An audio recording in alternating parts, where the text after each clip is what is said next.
Let's go to this week's mailbag. Always glad to get emails and messages from people. Mostly glad anyway. Not, I guess I can't say always, but generally speaking, you can email info@davidpakman.com if you have something to say. Keep it polite, keep it quick, keep it substantive, and many things this week meeting those requirements. Not all. Let's start with a couple of wackier message. No BS wrote in and said, without any evidence, I should add, you were paid by the Dema rats to spread disinformation and lies with no shame. No wonder you come from one of the most corrupt countries in the world. That's a reference to Argentina. Argentina is very corrupt. That's true. You lied and lied since 2016. It started with Trump Russia. When it was proven recently it was all a hoax. That's not true. You didn't even admit it. Satan is all over you, but Judgment Day will come.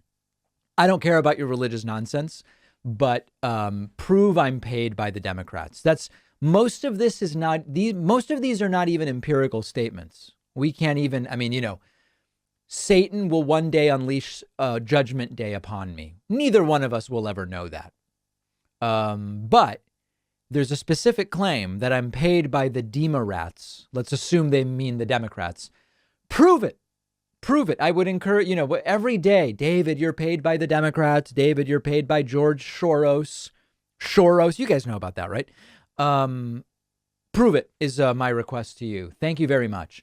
Jason wrote in and said, your show sucks ass. The little remarks you make during a Trump rally are idiotic. You chime in on the tiniest things Trump says, but the big facts you completely ignore. Shut up and listen. And don't interrupt. Perhaps you just shouldn't cover his rallies. Studder.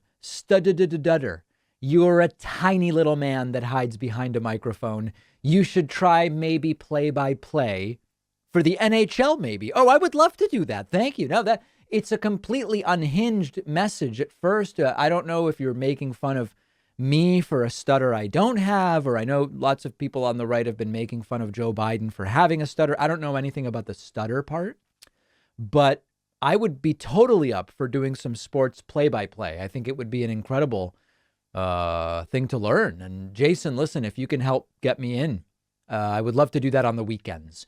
Brett wrote in about Tulsi Gabbard and says, Tulsi maintains that the leaker was trying to interfere with the normal Supreme Court process.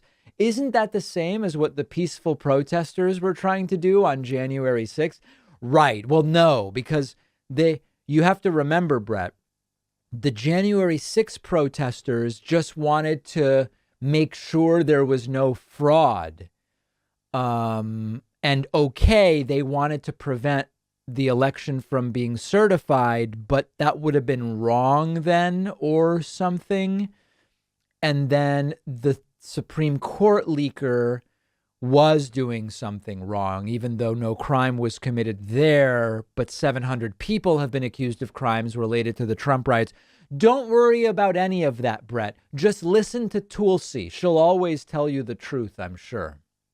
I got a message about my interest rate segment, which said, Pete wrote in and said, you said to let you know if the interest rate hike segment was useful.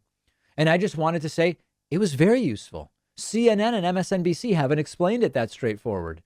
Please keep educating us. You're good at explaining things. Thank you, Pete. Well, I really appreciate that. And like I said, those segments, almost no one watches them, but I enjoy doing them. And the people that do watch them seem to get a lot out of them. So we'll keep doing it. I have no problem with that whatsoever. Let's go to our next email. This one is from John about strengthening the dollar. John says, David, sir, I had a quick question about strengthen the dollar. I'm a union member and recently had a conversation with an older woman that's also a union member. And she mentioned the phrase strengthen the dollar, which I honestly am not 100% sure what that means.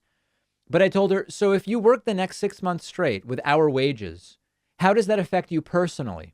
And she had that deer in the headlights look on her face. Literally, her eyebrows went up. Quite funny because she looked so shocked, then didn't have an answer. Literally said she didn't know. Funny thing is, I don't really know the significance of that either. I've just learned to ask why. I also have a friend in his mid-40s. During a conversation, he said something about Biden weakening the dollar. Now, this friend is on disability and doesn't work. So I asked him, why does that matter to you? No offense, but you're on disability. And I'm pretty sure you'll be fine. Yes, that is generally true. And I don't honestly know about that either, but I also don't think it would. But he said the same thing, a pause, and then I don't know. So, okay, here's the deal with the strength of the dollar stuff. As a general principle, when people say a stronger dollar, they mean the dollar is worth more relative to other currencies. So there's a crazy situation right now where the dollar nominally is now worth more, it's almost equivalent to the euro. The value of the dollar has increased significantly over the last year and a half relative to the euro. So number one is a lot of people who talk about strengthening the dollar don't even really know how it would help them. The way it would help is it would make imports relatively less expensive, all else being equal. Okay. The funniest part is a lot of the people saying strengthen the dollar don't know that the dollar is much stronger now than it has been in a while. And I'm not even saying Biden gets the credit for that. I'm just saying it is. And many people extraordinarily confused. So, John, you did a great thing, which is you asked specific questions. How would that affect you? And they don't know. That doesn't mean it wouldn't affect them. They just have no idea why, which is basically just as funny. Douglas wrote in about refuting election conspiracy theorists and said, many Republican candidates you interview assert that the election was stolen. None are ever specific on how such a conspiracy could have been carried out in multiple states. 1, who directed the conspiracy? 2, how many people were involved and at what levels? 3, why have there been no whistleblowers? Well, they would say that there have been. They would say the affidavits are whistleblowers. Instead, they gish gallop and regurgitate Mike Pillow's talking points about how many votes were stolen in what states. Can you please hold their feet to the fire about the specifics of the conspiracy itself? I'm going to try to do a better job on that. These are all good questions. What you have to remember is it's really common to come across something like this and think this is bulletproof. When they start spouting, you just say, who directed it? How many people were involved? And why have there been no whistleblowers? And they will tell you with a straight face, we don't even know the full scope of who directed it, but it was Democrats as well as Antifa, whatever. They'll have an answer. And when you say how many people were involved, they'll say it could be thousands of people. And then you'll say, well, why have there been no whistleblowers? And they'll say there have been. Look at all of the affidavits that were brought forward. And then you have to say, well, but affidavits aren't evidence in a strict sense. And you're in the weeds. So never underestimate their ability to put you in the weeds, no matter what sort of refutation you offer. Coop wrote in and said, hey, David, sorry, buddy, but the facial hair isn't a good look for you. My opinion only, so take it for what it's worth. I will, Coop. Thank you. I'm going to take it for nothing. That's how much it's worth to me. This is not a big deal, guys. Climate change, invasion of Ukraine, Roe v. Wade overturned, weaponized Trumpism. My facial hair is very, very low on the list of priorities. But Coop does say, keep up the good work, which I appreciate. I appreciate that. Thank you. Dan wrote in and said, cultural Marxists? I love this with the question mark. It's great. David, greatly appreciate your work and was wondering if I could get your thoughts on the cultural Marxists phrase that gets thrown around by the right. Even a British conservative politician used it recently. It seems interchangeable with postmodernism, woke mob, political correctness, critical race theory, and it possibly means little, but it's just a scary term the right uses to reference something bad. I'd be interested in your help. Many thanks, Dan. Yes, so cultural Marxism is another right-wing conspiracy theory. It has a bit of an anti-Semitic twist. The idea is that cultural Marxism is a philosophy or worldview that will wreck and destroy American culture and American morality as right-wingers see it. Cultural Marxism can be thought of as a sort of political correctness on steroids. It's an assault on the American way of life.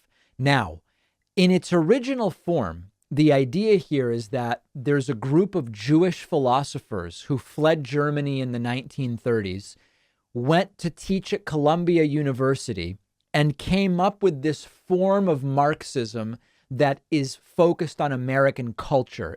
You might think, well, Marxism is an economic philosophy or a political philosophy. No, the idea is these Jewish individuals who fled Germany in the World War II era came to the US and said, we are going to use Marxism on American culture. And that's the kind of anti-Semitic element, which oftentimes the people talking about cultural Marxism are also very suspicious and concerned about the role of Jews in American culture. And it's what it means today to people who even know what they mean by it, and some of them don't.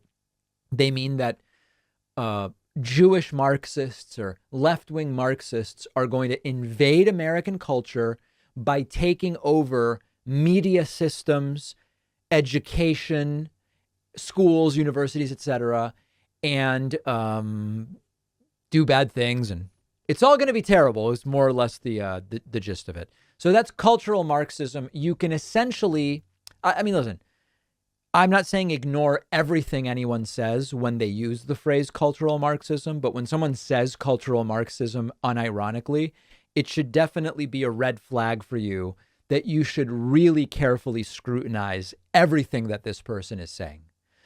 Send in your emails if you'd like to be featured next week. info@davidpakman.com. Monday, May 30th, we'll be doing a one-day membership special to commemorate Memorial Day. You can get on our newsletter at davidpakman.com.